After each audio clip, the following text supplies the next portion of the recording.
مرد کی ہمدردی پر کبھی یقین نہیں کرنا چاہیے، کیونکہ مرد کی ہمدردی اپنے گھر کی عورتوں کے سوا دنیا کی تمام عورتوں کے لیے ہوتی ہے۔ اگر عورت کسی مرد کو مفت میں اپنا جسم فراہم کر دے تو مرد اسے محبت کا نام دیتا ہے، اور اگر عورت اسی جسم کے پیسے وصول کرے تو خواہشہ کہلاتی ہے۔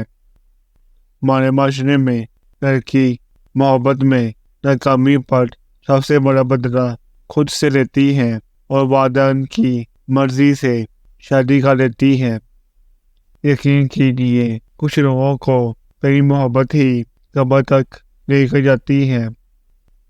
محبت کے سفر میں اکثر عاشق کی جیب پیسوں سے اور محبوب کا دل محبت سے اکٹھے خالی ہوتے ہیں۔ انسان دنیا میں کسی کام سے اتنا نہیں تھکتا جتنا رویوں اور احساس کی شدت سے تھک جاتا ہے۔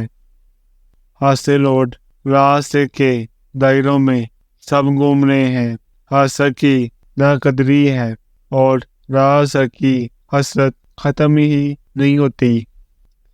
جب مرد عورت کا جسم حاصل کرنا چاہتا ہے تو وہ 3 کام کرتا ہے، لیکن عورت سمجھتی ہے کہ مرد کو محبت ہے۔ پہلا کام عورت کے ساتھ ہمدردی کا دکھاوا کرتا ہے، دوسرا کام اس کی تعریف کرتا ہے، تیسرا کام جھوٹے وعدے کرتا ہے۔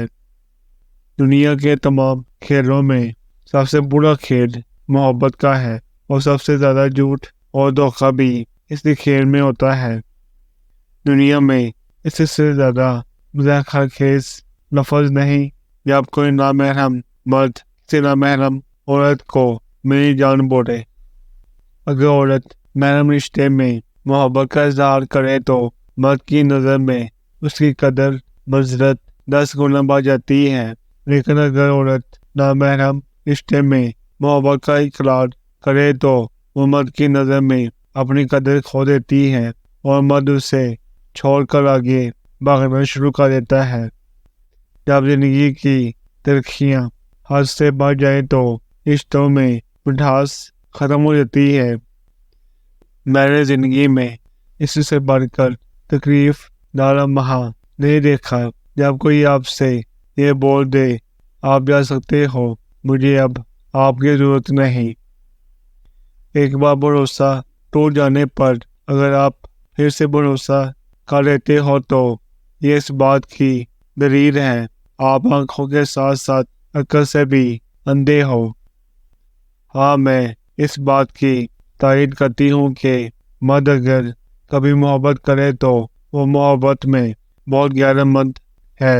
اگر وہ اس عورت کو جس سے وہ محبت کرتا ہے کسی اور مرد کے ساتھ دیکھ لے تو اسے چھوڑنے میں دیر نہیں لگاتا، لیکن کم عقل عورت اسے دوسری عورتوں کے ساتھ دیکھ کر بھی قبول کر لیتی ہے۔